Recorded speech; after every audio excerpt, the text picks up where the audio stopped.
மீன் பிடிக்கலாம்னு சொல்லிட்டு நைட்டாக தண்ணி விட்டுட்டோம். ரொம்ப டயர்டு.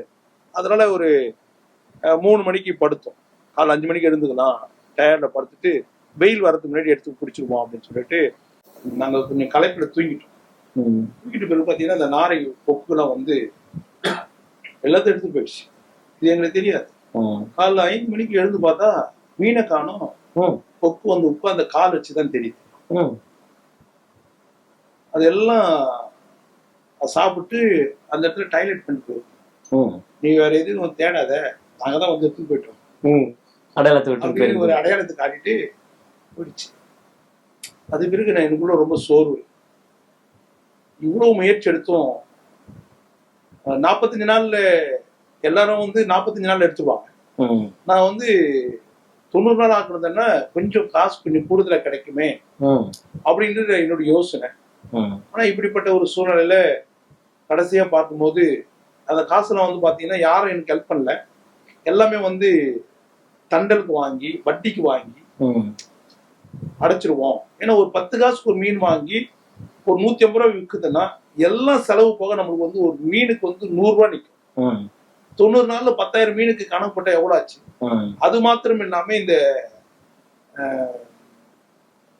குட்டி போடுற மீனுங்க, இந்த கோல்டு வந்து குட்டி போட இது வளர்ச்சிதான் இருக்கும். இந்த கப்பீஸ் மற்ற மீன்கள்லாம் வாங்கி வளர்த்துட்டு அதுல குட்டி போடும். எல்லாமே போயிடுச்சு. அப்ப நான் புரிஞ்சுட்டேன் இது தேவ சித்தம் இல்லை. அப்படியே விட்டுட்டு வெளியே வந்துட்டேன். எல்லாரும் சொன்னாங்க நீங்க இன்னொரு முறை முயற்சி எடுங்க அப்படின்னு. இன்னொரு முறை முயற்சி எடுக்குது, இது நம்ம வெளியே வந்துடுறதே போதும். சில டைம்ல நான் உணர்வேன், நம்ம ஜெபிச்சுதான் ஆரம்பிச்சோம், தேவனுக்கு பயந்துதான் செஞ்சோம். ஞாயிற்றுக்கிழமை கூட நான் லீவ் போட மாட்டேன் சர்ச்சு. ஞாயிற்றுக்கிழமை சர்ச்சுக்கு போயிடுவேன். ஆனா செய்ய வேண்டிய கடையெல்லாம் செய்வேன். என்னுடைய பெரிய தீர்மானம்னா ஒருவேளை தேவன் அதை ஆசீர்வதிச்சிருந்தாருன்னா நான் உலக பிரகாரமா போயிட்டு இருப்பேன். ஏன்னா பணம் அதிகம் வரும்போது பணத்து மேல கண்ணோட்டு போயிடுச்சுன்னா, ஏன்னா நான் இதனுடைய வருமானத்திற்கு தான் நாய்க்கு பிரெட் பண்ணேன். நான் வந்து பெங்களூர்ல கொண்டு வந்து நாய்க்கு சேல்ஸ் பண்ணேன். அங்க ஒரு 300 ரூபாய்க்கு வாங்கினோம்னா இங்க 1500 ரூபாய்க்கு விற்போம். இதெல்லாம் வந்து எம்ஆர்பி கிடையாது. எவன் ஏமாறுறான் அவன் தள்ள நல்லா கட்டிடுவான். ரொம்ப ஆர்வமா எந்த பொருள் கேட்கறாங்க அப்படின்னா அவங்களுக்கு ஆர்வம் இருக்கு. அப்ப நம்ம வாங்கிடுவாங்க. இது ஆடம்பரமான பொருள், அத்தியாவசியமானது கிடையாது. அதனால இது வந்து ஈமு கோழி ஒரு முட்டை 100 ரூபான்னு சொன்னாங்க. ஒரு வான்கோழி வந்து 1 கிலோ ஒரு வருஷத்துல 10 மாசத்துக்கு 1 வருஷத்துக்குள்ள வளர்த்தோம்னா ஒரு கோழி வந்து 7 கிலோ இருந்து 8 கிலோ வரும். அப்போ 1 கிலோ கறி வந்து 400 ரூபாயில இருந்து 500 ரூபாய் வரையும் போகும். அப்போ இப்படி எல்லாம் நான் கணக்கு போட்டேன். ஆப்பிரிக்கால இருந்து முயல் வளர்க்கணும். ஆப்பிரிக்கா முயல் ரொம்ப லாங்கா வரும், லென்த்தா இருக்கும். இப்படி ஒரு வித்தியாசமா நம்ம செய்யணும் அப்படின்னு நான் நினைச்சிருந்தேன். ஆனா ஜெபிச்சுதான் செஞ்சோம். ஆனா தேவன் அதுல வாய்க்கு பண்ணல. அதுதான் நான் கர்த்தரை விட்டுட்டு விலகி போயிட்டுன்னு சொல்ல. ஆனா அந்த டைம்ல பாத்தீங்கன்னா சாயங்கால டைம்ல பாத்தீங்கன்னா அங்க ஒரு வாலிப பிள்ளைங்க ஒரு 10 வாலிப பிள்ளைங்க வச்சுட்டு ஜெபம் செய்வேன். என்னை தேடி வரவங்க சுவிசேஷம் சொல்லுவேன். நன்மை செஞ்சு அவங்க சுவிசேஷம் சொல்லுவேன். என்னை பார்க்க வரவங்களுக்கு எப்படி அந்த கிராமத்துல இருக்கவங்களுக்கு இப்படி இதெல்லாம் செஞ்சுட்டு இருந்தேன். ஆனாலும் நான் என்னதான் செஞ்சாலும் அவர் என் மேல வச்சிருக்கிற திட்டத்தை அவர் கரெக்டா பிடிச்சு வச்சிருக்கேன். நான் அவருக்கு என்ன சொன்னாலும் அவர் ஏமாற போல இல்லை. நான் ஊழியத்தை தாங்குவேன், மிஷன் கொடுப்பேன் அப்படிலாம் சொன்னா கூட அவர் அதெல்லாம் ஏற்றுக்கொள்ள. அதனால எனக்கு எந்த காரியமும் வாய்க்கல. இந்த கடன் இப்ப வந்து அதிகமாயிடுச்சு. கிட்டத்தட்ட 2,75,000 கடன் ஆயிடுச்சு. அதுக்கடுத்து பாத்தீங்கன்னா அரிசி வியாபாரம் பண்ணேன், அது லாஸ். டீயலை வியாபாரம் பண்ண லாஸ், துணி வியாபாரம் பண்ண லாஸ். இப்படி அநேக காரியங்களை நான் செய்யும் போது எந்த காரியமே எனக்கு வந்து கை கொடுக்கல. அதுக்கு அடுத்தது பாத்தீங்கன்னா லாரி கார் வாங்கி விற்கிறது. ஏன்னா 1 லட்ச ரூபாய்க்கு ஒருத்தருக்கு கார் வாங்கி கொடுத்தா 2,000 ரூபாய் கமிஷன் தருவாங்க. இப்ப விற்கிறோம்னா 2,000 ரூபாய் தருவான், வாங்குறோம்னா 2,000 ரூபாய் தருவான் 1 லட்ச ரூபாய்க்கு. இதெல்லாம் முதலீடாத காசு. பைனான்ஸ் வாங்கி கொடுத்தா அதுக்கு தனி கமிஷன், யூஸ்டு காசு. ஆமா, இப்படி செகண்ட் ஹேண்ட் கார்களை வாங்கி கொடுக்கணும். இப்போ இப்படி எல்லாம் செஞ்சுட்டு இருந்தேன். அப்படி செஞ்சுட்டு இருக்கும்போது ஒரு மார்வடி கிட்ட பைனான்ஸா வாங்கி கொடுத்துட்டு இருந்தேன். அந்த மார்வடிக்கு என்னால ஒரு 17 லட்ச ரூபாய் லாஸ் ஆயிடுச்சு. ஏன்னா டியூ போட்டவன் டியூ கட்டல. அது பிறகு எனக்கு அவருக்கு எனக்கு தொடர்பு இல்லாம போச்சு. ஏன்னா என்னால 17 லட்ச ரூபாய் லாஸ். நான் எங்க போய் கால் வச்சாலும் எந்த தொழில் போனாலும் விளங்காது.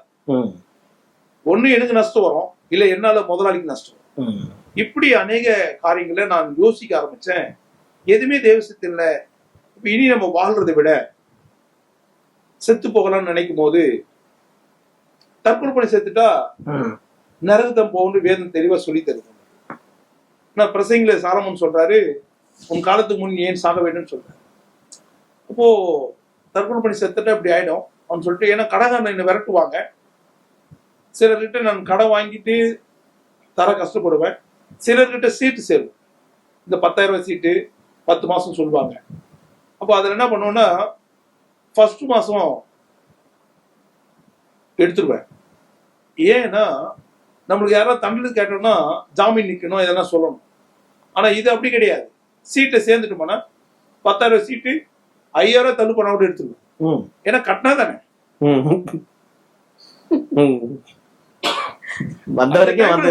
தேவை.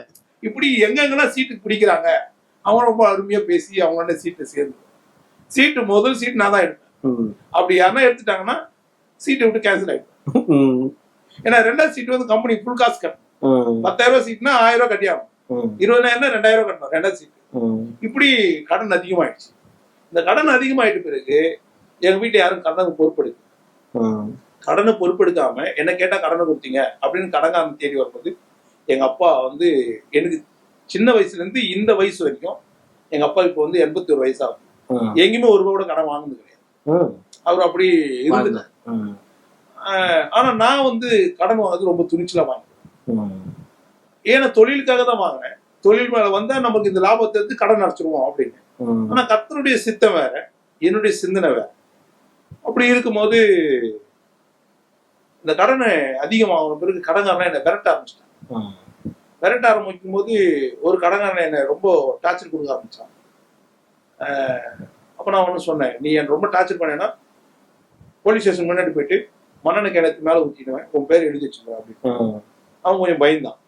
ஆனா எனக்கு மனசுக்கு ரொம்ப சங்கடமாச்சு. ஏன்னா வாங்கும் போது நம்ம வாங்கிட்டோம், திருப்பி கொடுக்கும் போது இப்படி சொல்லும் போது அது நல்லா இருக்காதுன்னு சொல்லிட்டு, சரி நம்ம தற்கொலை சாக கூடாது, கடன்காரனையும் ஏமாத்தக்கூடாதுன்னு சொல்லிட்டு நான் இங்கிருந்து ஹைதராபாத்துக்கு புறப்பட்டு போயிட்டேன். அங்க போனா ஏதாவது, ஏன்னா இந்த லோக்கல்ல எங்கேயாவது வேலை செஞ்சா நம்மள கண்டுபிடிச்சிருவாங்க, இல்ல கடன்காரன் வந்து சொல்ல கொடுப்பான் அப்படின்னு சொல்லிட்டு நான் என்ன பண்ணிட்டேன், ஹைதராபாத்துக்கு போயிட்டேன். அப்ப என் பாயிண்ட் ஒரு 17 ரூபா தான் இருக்கு. டிக்கெட் எடுக்கல, வித்தவுட் டிக்கெட் போறேன். இப்போ நாங்க போயிட்டு இருக்கும் போது பர்த்து கீழே எல்லாம் செப்பல் கழிச்சு ஒரு இடத்துல நீட்டா படுத்துட்டேன். டிடிஆர் பயந்துட்டு உள்ள படுத்துக்கிட்டேன். ஏன்னா டிடிஆர் யாரும் கீழே வந்து குந்து பார்க்க மாட்டான். அதனால நான் பர்த்து கீழே படுத்துக்கிட்டு 550 கிலோமீட்டர் டிராவல் பண்ணோம். அங்க போய் இறங்கிட்டேன். அங்க இறங்கிட்டு எனக்கு பசி தாங்க முடியல, இருந்த காசுலாம் சாப்பிட்டேன். சாப்பிட்டு அங்க போய் கேட்குறேன், ஏதாவது ஹோட்டல்ல போயிட்டு எனக்கு வேலை கொடுங்கன்னு கேட்டேன்.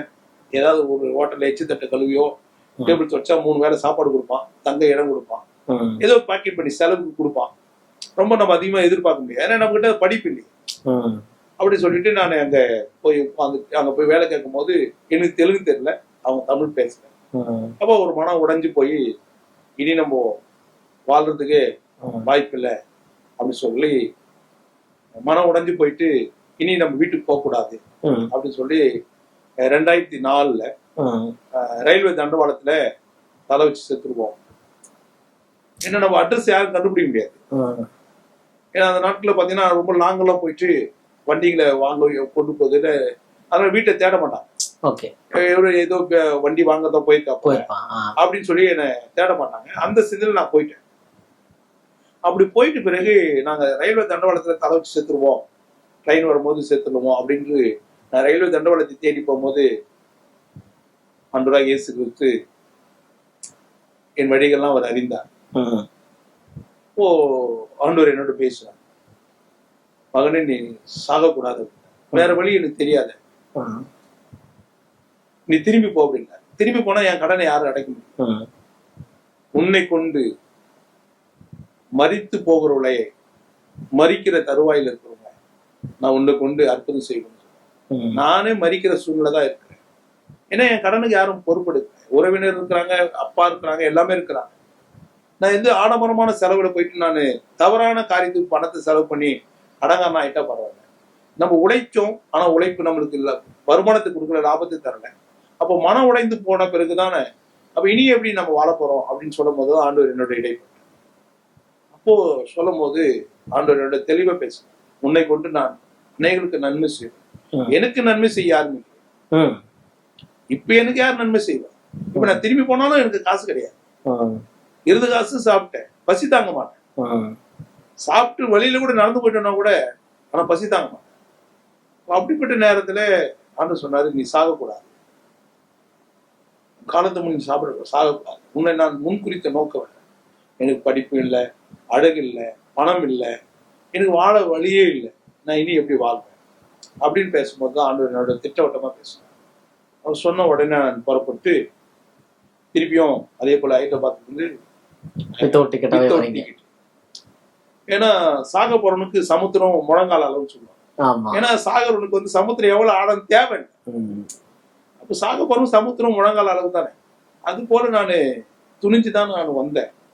ஏன்னா வேற வழி எங்கேயுமே டிடிஆர் படுத்து கீழே செருப்பு கழட்டி விடுற இடத்துல நான் சைலண்டா அப்படியே பிணம் போல படுத்து கிடக்குறேன். நைட் ஏன்னா காலைல டிராவல் அவ்வளவு 550 கிலோமீட்டர் டிராவல் பண்ணோம். அப்படியே படுத்துனேன். ஏன்னா நம்ம எழுந்து போனா கண்டுபிடிச்சிருவோம், யாராவது போட்டு கொடுத்துருவோம். அப்ப அப்படியே படுத்து நிலவரத்துல தான் வரேன், யாரும் நம்மளை கண்டுபிடிச்சிட கூடாது அப்படின்னு சொல்லிட்டு. ஏன்னா டிடிஆர் வந்து கீழே இறங்கி பார்க்க மாட்டான், கத்திர அவங்க கண்களை நம்மளை பாதுகாத்தார். ஏன்னா என் சூழ்நிலை ஆண்டவருக்கு தெரியும். ஏன்னா நான் மறிக்க கூடாதுன்னு அவர் தானே கொண்டு வரேன். அப்ப நான் கொண்டு வந்து சென்ட்ரல்ல வந்து இறங்கிட்டேன். அங்க இறங்குற இடத்துல தான் டிடிஆர் நடந்து போகும்போது பிளாட்ஃபார்ம்ல நின்று செக் பண்றேன். நான் பார்த்துட்டு திரும்பிட்டு குப்பை பொறுக்கிற போல அந்த பிளாட்ஃபார்ம்லயே தண்டவாளத்தை நடந்துடுவாங்க. ஏன்னா இப்படி போனா பிடிச்சிடுவான். அப்போ நம்ம மாட்டிப்போம். இவ்வளவு தூரம் மாட்டாம வந்துட்டோம், இப்ப இங்க வந்து மாட்டிட்டோம்னா கஷ்டமாச்சுன்னு சொல்லிட்டு அப்படியே தண்டவாளத்திலே என்ன பண்ண நடந்துட்டு ஒன்னும் தெரியாது போல அப்படியே நடந்து வந்து பேசன் பிரிட்ஜ்ல வந்து அது அப்படியே பின்னாடியே நடந்து வந்தோம்னா பின்பக்கமே வந்தோம்னா அந்த தண்டவாளத்துல வந்து பேசன் பிரிட்ஜ், பேசன் பாலம், மூலகுத்தம் சொல்லுவாங்க. அந்த இடத்துல வந்துட்டு மின்ட்ல இருந்து ரெடில்ஸ்க்கு வர பஸ் 57 அதுல வித் அவுட் ஒரே பேண்ட் ஷர்ட் தான் இருந்தது. நான் அதுல ஏறி வீட்டுக்கு வந்து இறங்கிட்டேன். வீட்டுல கேட்டாங்க எங்க போனேன் அப்படின்னு. நான் இந்த விஷயத்த அவங்கள்ட்ட சொல்லிக்கல. அப்படியே காலங்கள் கடந்து போனது. அது பிறகு 2004 ஜூன் மாதம் 9ஆம் தேதி எங்களுக்கு கர்த்தருடைய பெரிதான கிருபையினால திருமணத்தை கர்த்தர் எங்களுக்கு ஆயுதப்படுத்தி ஒரு நல்ல ஒரு குணசாலி ஸ்திரியை கண்டுபிடிப்போம். திருமணம் அப்படின்னு நீங்க சொன்ன உடனே இந்த கேள்வியை வந்து நான் வந்து அங்கிருந்து ஆரம்பிக்கணும்னு நினைக்கிறேன். ஃபாஸ்டமா உங்க திருமண வாழ்க்கையை பத்தி நீங்க சொல்லுங்க. உங்களுக்கு ஒரு அழகா சொன்னாங்க உங்களோட அனுபவ சாட்சியை. உங்களோட சாட்சியை வந்து கேட்கணும், கண்டிப்பா வந்து கேட்கலாம். அதுக்கு முன்னால இந்த திருமண வாழ்க்கையை குறித்து நீங்க ஏதாவது திட்டங்கள் வச்சிருந்தீங்களா? எப்படி உங்களுக்கு வந்து இந்த அமைஞ்சது, இந்த வாழ்க்கையை பத்தி நீங்க சொல்லுங்க. எனக்கு வந்து எங்க அப்பா அம்மாவுக்கு வந்து 5வது மகளா பிறந்தேன். மொத்தம் 7 பேரு நாங்க பிறந்தது. ஃபர்ஸ்ட் வந்து அண்ணன், அவரு பிறந்த உடனே இறந்துட்டாரு. நான் 5வது பிறந்தேன். அதுக்கப்புறம் 2 தங்கச்சிங்க. 7 பேரு. 7 பேர்ல இப்ப 3 பேர் தான் இருக்கிறோம். அக்கா இருக்கிறாங்க, அதுக்கடுத்தது நானு, என் தங்கச்சி 3 பேர் தான் இருக்கிறோம். அப்படி இருக்கும்போது ஆண்டவர் 1907 தான் ஆண்டவரை நான் ஏற்றுக்கினேன். வாலிப பிராயத்துலதான் ஆண்டவரை சொந்த ரட்சிகரா ஏற்றுக்கினேன். ஃபர்ஸ்ட் பேக்ரவுண்ட் பாத்தீங்கன்னா நான் இந்து தான். இந்துல இருந்துதான் கன்வெர்ட் ஆகி ஏசப்பாவை நான் ஏற்றுக்கினேன். அந்த வாலிப பிராயத்துல ஆண்டவரை ஏற்றுக்கின பிறகு ஊழியக்காரு அதிகமா ஊழியத்தை கொடுப்பாரு. பெண்கள் மீட்டிங் நடத்த சொல்லுவாரு, உபவாச ஜெபம் நடத்த சொல்லுவாரு. அதுக்கப்புறம் பாத்தீங்கன்னா பைபிள் கிளாஸ் எல்லாம் எடுப்பார் ஊழியக்கார். அப்ப ஃபர்ஸ்ட்ல வந்து கூப்பிடுவார். நல்லா ஏன் அந்த மாதிரி கூப்பிடுறாருன்னா அமைதியா இருப்பேன். 2வது வந்து சேட்டை தானே அப்படியெல்லாம் இல்லை. எனக்கு கொடுத்த பொறுப்புல கரெக்டா இருப்பேன். 2வது நல்ல அந்த வாலிப பிராயத்துல வேதத்தை வாசிக்கிறது, ஆண்டவரோடு ஐக்கியமா இருக்கிறதெல்லாம் எனக்கு ரொம்ப பிடிச்சிருந்தது. அதனால இது சண்டே கிளாஸ் டீச்சரு, அதுக்கப்புறம் பிபிஎஸ்ல போட்டாங்க. 97ல ரட்சிக்கப்பட்டு அப்படியே ஊழியத்தில் அப்படியே அணிஞ்சு ஊழியக்காரோடு இருந்த பிறகு அதுக்கப்புறம் 2004ல வந்து திருமணம் ஆச்சு. திருமணம் ஆன பிறகு பாத்தீங்கன்னா ஐயா வந்து அப்பெல்லாம் ஊழியம் தான் அதிகமா இன்ட்ரெஸ்ட் இருக்கு ஊழியத்துல. அப்போ திருமணம் ஆன பிறகு எங்களை தனியா விட்டாங்க. அவங்க ஐயாவுடைய தம்பிங்க எல்லாம் சின்ன வயசுல 2 பேர் இருந்தாங்க. அதனால தனியா எங்களை விட்டுட்டாங்க. அப்போ வந்து உலகம் அறியாததான் நான் இருந்தேன். உலகத்துல அங்க இங்கெல்லாம் போக மாட்டோம். அப்படிதான் எங்களை வளர்த்தாங்க. ஆனா தனியா விட்டதுனால என்னை விட்டுட்டு இவர் போவே மாட்டாரு. பயப்படுவாரு, எதனா ஆகிடுமோ அப்படின்னு சொல்லிட்டு பயப்படுவாரு. அப்படியா வேலைக்கு இன்ட்ரெஸ்ட் கிடையாது அவருக்கு. ஊழியம்தான், போயிட்டு ஜெபிக்கிறது, எங்க போய் மரத்தடியில ஊழியக்காரரோட ஐக்கியம், அப்படிதான் அவர் இருந்தாரு. ஆகாரம் இருக்குதோ இல்ல ஜெபம் ஊழியம், அப்படிதான் இருந்தாரு. அதுக்கப்புறம் பாத்தீங்கன்னா வாடகை கூட கட்ட முடியாது, கரண்ட் பில் கட்டணும், மற்ற தேவைகள்லாம் சந்திக்கணும். அப்படியா போயிட்டு இருந்து ரொம்ப ஒரு பாரமா இருக்கும். அப்போ எழுதி வச்சு ஆண்டவரோடு செபிப்பேன். பாத்தீங்களா இவர் விட்டுட்டு காலையில போவாரு, ஊழியத்துக்கு போவாரு. நான் வேலைக்கு போறேன்ட்டு ஊழியத்துக்கு போயிடுவாரு. அப்போ அந்த விட்டுட்டு போற கேப்ல பாத்தீங்கன்னா அநேக கடன்காரங்க வந்து கதவை தட்டுவாங்க. இவர் பேரை சொல்லி இருக்கிறாரா அப்படின்னு சொல்லிட்டு தட்டுவாங்க. இந்தாங்க என்ன ஆச்சு அப்படின்னா, இவ்வளவு காசு தரோம், 30,000 தரோம், 40,000 தரோம், 50,000 தரோம் அப்படிலாம் சொல்லுவாங்க. அப்போ வெளியில போயிருக்கிறாரு, வருவாரு இப்படியே சொல்லிட்டு இருக்காரு. அப்ப இப்படியே போயிடுச்சு, ஒரு 6 மாசம் போயிடுச்சு. அதுக்கப்புறம் ஒரு நாள் வந்து கணவர்கிட்ட கேட்டேன், ஏங்க எவ்வளவுதான் கடன் வாங்கியிருக்கீங்க, இவ்வளவு கடன்காரங்க வராங்களே, வீடு தேடி வராங்க, நீங்க பயப்படாதீங்க, ஏசப்பா நம்ம ஜெபிக்கலாம், நம்ம ஒருமனப்பட்டு ஜெபிப்போமா, ஜெபித்தா ஆண்டவர் நம்மளுடைய ஜெபத்தை கேட்பாரு, நீங்க வந்து வெக்கப்படாத சொல்லுங்க, நம்ம எழுதி வச்சு அதிகாலையில ஆண்டவர்கிட்ட நம்ம ஜெபிக்கலாம் அப்படின்னு சொல்லிட்டு. ஏன் அந்த மாதிரி நான் கேட்டேன்னா, அவருக்கு எந்த பழக்கமும் கிடையாது, ஒழுக்கமா இருப்பாரு, சர்ச்சுக்கு போவாரு, மத்த ஃப்ரெண்டு அப்படியெல்லாம் போவே மாட்டாரு, எந்த ஒரு கெட்ட பழக்கமும் கிடையாது. அதனால சரி பிசினஸ் பண்ணி தானே இவ்வளோ கடன் வந்துச்சு அப்படின்னு சொல்லிட்டு நீங்க சொல்லுங்க அப்படின்னு. நான் எங்க கடன்காரங்க எல்லாம் சொல்லிட்டா, கடனை அதிகமா சொல்லிட்டா நான் வாழாத போயிடுவோம் அப்படின்ட்டு அவருக்கு ஒரு கவலை. அதனால நீங்க சொல்லுங்க நம்ம ஜெபிக்கலாம் வரிசையா சொல்றாரு. அப்படியே 30,000 40,000 எத்தனையோ சீட்டு வேற போட்டிருக்கிறாரு. அந்த சீட்டெல்லாம் கேன்சல் பண்ணிடுங்க, வேண்டாம் சீட்டெல்லாம் வேண்டாம் அப்படின்னு சொன்னோடனே சீட்டெல்லாம் கேன்சல். ஆனா சொல்றது அப்படியே ஏத்துப்பாரு. சிலதெல்லாம் ஏத்துப்பாரு, சிலது வந்து ஏத்துக்க மாட்டாரு. ஏத்துக்கலாம் கூட நான் கவலைப்பட மாட்டேன். ஏன்னா அவரு வந்து எடுக்கிறது கரெக்டா இருக்கும் அப்படின்னு சொல்லிட்டு வாக்குவாதம் பண்ண மாட்டேன். நான் சொல்லிட்டேங்க, நீங்க ஏத்துக்கனா ஏத்துக்குங்க, இல்ல வேண்டாம் விட்டுருங்க அப்படின்னு சொல்லி விட்டுருவேன். அதுக்கப்புறம் பாத்தீங்கன்னா எவ்வளவு 5 சீட்டு கேன்சல் பண்ணாரு. அதுக்கப்புறம் வரிசையா சொல்றாரு, உங்களுக்கு அவ்வளவு தரணும், உங்களுக்கு இவ்வளவு தரணும், சரி கவலைப்படாதீங்க, ஏசப்பா தருவார், ஏசப்பா தருவார் அப்படியே எழுதி வச்சு. அதிகாலையில நாங்க திருமணம் பண்ணியும் எல்லாரும் பார்க்கு, பீச்சு, சொந்தக்காரு, உறவினர் அப்படிதான் சுத்துவாங்க. ஆனா நாங்க அந்த மாதிரி போனதே கிடையாது. எங்கெல்லாம் உபவாச ஜெபம் நடக்குது, எங்கெல்லாம் ஊழியக்கார மீட்டிங், எங்கெல்லாம் சர்ச்சை நடக்குது, அங்கதான் போகணும். அப்படி போயிட்டு இருக்கு. அந்த அந்த ஆண்டவருடைய ஐக்கிய அன்புதான் எங்களை நெருக்கப்பட்டது. அதுக்கப்புறம் பாத்தீங்கன்னா எந்த இவர் சைடும் போக மாட்டாரு. அப்பா அம்மா உறவினர் வீட்டுக்கெல்லாம் போவே மாட்டாரு, நானும் போக மாட்டேன். இங்க போலாம் அங்க போலாம் நானும் கேட்க மாட்டேன். ஆடம்பரமா அதை வாங்கித்தாங்க இதை வாங்கித்தாங்கன்னு நானும் கேட்கவே மாட்டேன். ஏன்னா இல்லாதவங்க கிட்ட நம்ம எப்படி கேட்க முடியும்? திருமணமாகி 3 வருஷத்துல எந்த காரியத்தையும் நான் கேட்டதே கிடையாது. ஏதாவது ஒரு கிறிஸ்துமஸ் ப்ரோக்ராமு மத்த காரியம் அப்படியே வந்துச்சுன்னா யாராவது கூட்டின்னு போவாங்க, எங்களுக்கு நீங்க வாங்க எங்களுக்கு வந்து ஜெபிங்க வாங்க அப்படின்னு சொல்லிட்டு கூட்டின்னு போ.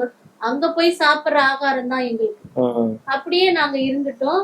ஆனா அந்த நேரத்துல பாத்தீங்கன்னா கொஞ்சமே எனக்கு சலிப்பு வரல குடும்பம். அது என்னவோ தெரியல, ஆண்டவர் அப்பேற்பட்ட ஒரு அன்பு ஆண்டவர் கொடுத்தாரு. ஏன்னா இப்படி ஒரு ஊழியத்துல ஆண்டவர் எடுத்து பயன்படுத்துவாருன்னு எனக்கு அப்ப தெரியல. ஆனா நான் ரொம்ப அன்பாதான் இருப்பேன். எனக்கு எதுவுமே கேட்க மாட்டேன். எங்க எனக்கு வாங்கித்தாங்க அதை வாங்கித்தாங்க, நான் எதுவுமே கேட்க மாட்டேன். எங்க உற்றார் உறவினர் எல்லாம் வந்து பாக்குறப்போ அவங்க குடுக்குற காசு அதெல்லாம் வச்சுதான் நாங்க குடும்பம் நடத்தணும். அதுக்கப்புறம் பாத்தீங்கன்னா இப்படியே போயிட்டு இருந்த பிறகு 2007 வந்து 2005 வந்து மேஷப் பண்ணா. அப்போ வந்து 97 மீன் கடை வச்சாரு. அவன் பிறந்த பிறகு நாங்க வந்து குழந்தைக்கு வந்து தனியா கூட்டிட்டு வந்துட்டோம். பக்கத்துலயே அவங்க வீட்டு பக்கத்துலயே நாங்க வந்துட்டோம் வாடகைக்கு. அதுக்கப்புறம் ஆண்டவர் வந்து 2007 இருந்து 2005 இருந்து 2007 வரையும் ஆண்டவர் எங்களை குடும்பிட்டார். 3 வருஷம் நாங்க வந்து ஜப வாழ்க்கையில அதிகாலையில எழுந்துப்போம். நாங்க எங்க குடும்ப ஜபம் முடிச்சிட்டு 10 மணிக்கு எங்களுடைய காரியங்களை செஞ்சுட்டு 10 மணிக்கு மேல போயிட்டு நாங்க ஒரு வீடு, அந்த தரிசன தோட்டம்னு சொல்லிட்டு அந்த அந்த அலமதி சைடு இருக்கும் அந்த ஜபர் ரூம், அங்க போயிட்டு நாங்க 10 மணிக்கு போயிட்டு 5 மணி வரை ஜெபிப்போம். தேசத்துக்காக மற்ற காரியங்களுக்காக நாங்க ஜெபிப்போம். உபவாசம் இருந்து ஜெபிப்போம். அப்ப ஜெபிக்கும் பொழுது எழுதி வச்சு ஜெபிப்போம். இந்த காரிய ஆண்டவரே எங்களுடைய கடன் பாரத்துக்காக, தேசத்துக்காக, மற்ற வாலிப பிள்ளைங்களுக்காக வாரத்தோடு 10 மணிக்கு போயிட்டு போனா 6 மணி வரை கூட முழங்கால பாட்டு பாடி ஆண்டவரை துதிச்சு ஆராதிச்சு ஜெபிச்ச நாட்கள் உண்டு. அப்படியாய் நாங்க கடந்து வரும்போது அப்போ வந்து வீட்டுல வந்து இருக்கும்போது ஒரு சகோதரி வந்தாங்க. அவங்க வந்து ஜெபிக்க அலக்கழிக்க ஆரம்பிச்சிட்டாங்க. இவரு ஜெபிக்கும் பொழுது அலக்கழிச்ச பிறகு அதுக்கப்புறம் பாத்தீங்கன்னா இவரு ஜெபிக்கும் பொழுது அவங்க பயங்கரமா அலக்கழிக்கிறாங்க. அப்போ அந்த சகோதரி வந்து அந்த சின்ன வீடு, ஒரு 600 ரூபாய் வீட்டு வாடகை, ஒரே ஒரு ரூம், ஒரு சின்ன கிச்சன், அங்க அலக்கழிக்கும் போது இடமே கிடையாது. அதுக்கப்புறம் என் சகோதரி வீட்டு மேல போயிட்டு கூட்டிட்டு போய் ஜெபிச்ச பிறகு அதுக்குள்ள இருக்கிற ஆவி வெளியே வந்துச்சு. எதனாலன்னா இப்ப அநேக பெண்கள் இருக்கிறாங்க, நம்மளுக்கு வசதி இல்லைன்னா கூட ஆண்டவரை பிடிச்சிக்கணும். ஜப வாழ்க்கை அதிகமா இருக்கும் பொழுது நம்ம அதெல்லாம் மேற்கொள்ளணும். அந்த வறுமை, அந்த தரித்திரத்துல எல்லாம் மேற்கொள்ள ஜபம் அவசியம். ஆண்டவரை விடக்கூடாது. ஆண்டவரை விட்டோம்னா நம்ம வாழவே முடியாது. அதனால அவங்களுக்கு ஜெபிக்கும் பொழுது அந்த ஆவி வெளி வந்து ஃபர்ஸ்ட் 2 பேரா ஜெபிச்சோம். அதுக்கப்புறம் நானே ஊழியக்காரு இன்னொரு சகோதரி 3 பேரா ஜெபிச்சோம். அதுக்கப்புறம் 7 பேரா ஜெபிச்சோம். இப்படி ஜெபிக்க ஜெபிக்க ஆத்துமாக்கள் அதிகமா வந்துட்டாங்க. அப்பெல்லாம் வாலின் ட்ரெஸ் எல்லாம் யாருமே கிடையாது. நானும் இவரு மேஷா குழந்தை. அப்புறம் மேஷாக்கு வந்து 2005 பிறந்துட்டான். அப்பெல்லாம் வறுமை தான், பயங்கரமான வறுமையில தான் ஓடிட்டு ஊழியத்தை செஞ்சாரு. அதுக்கப்புறம் பாத்தீங்கன்னா ஊழிய வந்து இப்படி ஒரு விடுதலை கொடுக்குறாரு ஆண்டவர் அப்படின்னு சொல்லிட்டு கடன்காரங்க வேற வந்து கதவை தட்டுறாங்க. இப்படி கடத்துல இருந்து ஊழியம் செஞ்சா எப்படி அப்படின்னு சொல்லிட்டு ஆண்டவர்கிட்ட நாங்க கேட்டோம். ஆண்டவரே எங்களுடைய கடத்துல இருந்து எங்களுக்கு விடுதலை தாங்கப்பா, கடன்காரன்னு சொல்லிட்டு நாங்க ஊழியம் செய்யக்கூடாது அப்படின்னு சொல்லிட்டு ஜெபிச்ச பிறகு அப்போ வந்து இந்த லேண்ட் பிசினஸ் எல்லாம் அதிகமா போயிட்டு இருந்துச்சு. அப்போ இவரு வந்து சிலரோடு சேர்ந்து அதுல போயிட்டு போவாரு. அதுல வர அமௌண்ட் வந்து ஃபர்ஸ்ட் தசமபாகம் எடுத்து வைப்போம், கடத்தை கொடுத்துருவோம். எங்களுக்குன்னு எந்த ஒரு ஆடம்பரமோ, ஏன்னா கடத்தை கொடுத்துட்டீங்களன்னா நாங்க ஊழியம் செய்வோம் அப்படின்னு சொல்லிதானே வாக்கு கொடுத்துருக்குறோம் அப்படின்னு சொல்லிட்டு அப்போ வந்து ஒரு லேண்டை வாங்குவார், இது வித்து கொடுங்க அப்படின்னு சொல்லிட்டு யாரன்னா பத்திரத்தை எடுத்துன்னு வந்து கொடுப்பாங்க. அது மேல அதிகமா வச்சு அதை அவங்களுக்கு காசு கொடுத்துட்டு மீதி காசு எடுத்து இவரு தசம்பாவை கொடுத்துட்டு கடனை கொடுப்பாரு. இப்படி கடன் எல்லாம் முடிஞ்ச பிறகு அதிகமா கோடிக்கணக்கில் வந்து பிசினஸ் வருது, இவரை தேடி வருது. அதுக்கப்புறம் யோசிச்சோம், நம்ம கடன் கொடுத்துட்ட பிறகு ஊழியத்தை தானே செய்யறேன்னு சொன்னோம். அதனால பிசாசு நம்மள தந்திரமா குடும்பம் பண ஆசை காட்டி அப்படின்னு சொல்லிட்டு அந்த பிசினஸ் வேண்டாம், இனி நம்ம ஊழியம் செய்யலாம் அப்படின்னு சொல்லிட்டு ஆண்டவர் அந்த ஆசீர்வாதத்தினால ஃபர்ஸ்ட் போனாரு, ஒரு வேலைக்கு போனாரு, லாரி டிரைவரா போனாரு. ஆனா லாரி ஓட்ட தெரியாது, வேனை தான் ஓட்டுவாரு, கார் ஓட்டுவாரு, லாரி ஓட்ட மாட்டாரு. ஆனா குடும்ப சூழ்நிலை வறுமையினால ஒத்துன்னு போயிட்டாரு. ஆனா அது ஓட்ட தெரியாத ஓட்டி 1 மாசம் ஓட்டினாரு. அதுக்கப்புறம் இவருக்கே தெரியாம நான் ஒரு பொருத்தனை பண்ணேன். ஆண்டவரே நீங்க கொடுத்தீங்களா, நான் ஊழியத்தை தாங்குறேம்மா, அவருக்கு நல்ல வேலை செய்யணும், ஒரு ஞானத்தை தாங்க, பாதுகாத்து கொள்ளுங்க. நான் இப்படி ஜெபத்துல இவரு அனுப்பிட்டு நான் ஜெபத்துல உட்காந்துருவேன், வேற எங்கேயும் போக மாட்டேன். அப்ப இவரு ஓட்ட தெரியாத லாரிய ஓட்டி ஃபர்ஸ்ட் மாசம் சம்பளம் எடுத்துன்னு வந்த பிறகு அதை என்ன பண்ணேன்னா அப்படியே முழுசா எடுத்து போய் ஊழியக்காரர்கிட்ட கொடுத்துட்டேன். ஃபேமிலி பேர் வாங்கணும்னு சொன்னீங்களா, நீங்க வாங்கிக்கீங்கம்மா சொன்னேன். இவர்கிட்ட சொல்றேன், ஏங்க ஃபர்ஸ்ட் வந்து நம்ம ஆர்டர் கொடுத்துடலாம், அவர் கொடுக்கும்போது ஆண்டவர் நம்மள ஆசீர்வதிப்பாரு. நான் என்ன கேட்காம நீ ஏன் பொறுத்து பண்ண, நான் எவ்வளவு வந்து கஷ்டப்பட்டு சம்பாதிச்சேன், மளிகை சாமான் வாங்கணும், இப்படி எல்லாம் காரியம் இருக்குது, எனக்கு கேட்காம பண்ணிட்டேன்னு. இவரும் குடுக்கறது இன்ட்ரெஸ்ட், குடுக்கணும். இவருக்கு சின்ன பொருளா இருந்தா கூட பாப்பாரு, யார் குடுக்கலாம், யார் அப்படிதான் இவரு போனமோ. ஆனா அந்த நேரத்துல அந்த வார்த்தை வந்துச்சு, ஏன்னா என்ன சோதிக்கிறாரு நான் எப்படி பேசுவேன். ஆனாலும் சூழ்நிலையும் காரணமா இருக்கு, வீட்டு வாடகை, தேவைகள் எல்லாவற்றையும் செய்யணுமே அப்படின்னு சொன்னாரு. சரி பரவாயில்ல, கொடுத்துடலாமா அப்படின்ட்டு எடுத்துமே கொடுத்தோம். அவங்க ரொம்ப சின்ன ஊழியம், ஆனா ரொம்ப சந்தோஷப்பட்டாங்க. இந்த பொருள் வாங்கணும்னு ஆர்டர் கொடுத்தாரு. அப்போ முதல்ல பாத்தீங்களா அந்த உழைப்பு, முதல் உழைப்புல ஆண்டவர் கொடுக்கும் பொழுது கர்த்தர் பாத்தீங்களா எங்களை ஆசீர்வதிக்க தொடங்க, ஆசீர்வதிக்க ஊழியம் பெருகி போச்சு. அநேக மந்திரத்துல இருந்து விடுதலை, வியாதியில இருந்து விடுதலை. அப்போ இவருக்கு வந்து அநேக ஆண்டவர் வல்லமை கிருபை பெருகி போச்சு, ஊழியம் பெருகி போச்சு. அவருக்கு அப்புறம் தான் ஆண்டவர் எடுத்து வல்லமைய பயன்படுத்தினார். அத கொஞ்சத்துல உண்மையா இருந்தா அநேகத்துல கர்த்தர் ஆசீர்வதிப்பார். பெண்களாகிய நாமும் அது எல்லாத்துலயும் குறைவாதான் இருக்கும், ஆனா அதெல்லாம் ஒவ்வொன்னா கை வச்சு ஜெபிப்பேன். ஆண்டவரே என் வீட்டுக்காருக்கு கார் வேணும், என் வீட்டுக்காரு துணி துவைக்க துணி துவைக்கும் போது எல்லாம் பேப்பரா தான் இருக்கும், விசிட்டிங் கார்டுங்க தான் இருக்கும், 1 ரூபாய் கூட இருக்காது பாக்கெட்ல. அப்ப நான் சொல்லுவேன், ஏசப்பா நீங்க இந்த இந்த இந்த பாக்கெட்ல நான் கை வைக்கும் போது கட்டுக்கட்டா பணம் இருக்கணும், 2 கார் இருக்கணும், ஏன்னா ஊழியத்துக்கு போறதுக்கு. நான் என்னென்ன நான் வந்து ஒரு அசால்ட்டா தான் கேட்பேன், அப்படியே நிறைவேற்றுவேன். அதுக்கப்புறம் ஒருத்தர் விடுதலைக்காக வந்தாங்க, ஒரு ரெட் கலர் கார் கொடுத்தாங்க சாண்ட்ரோ.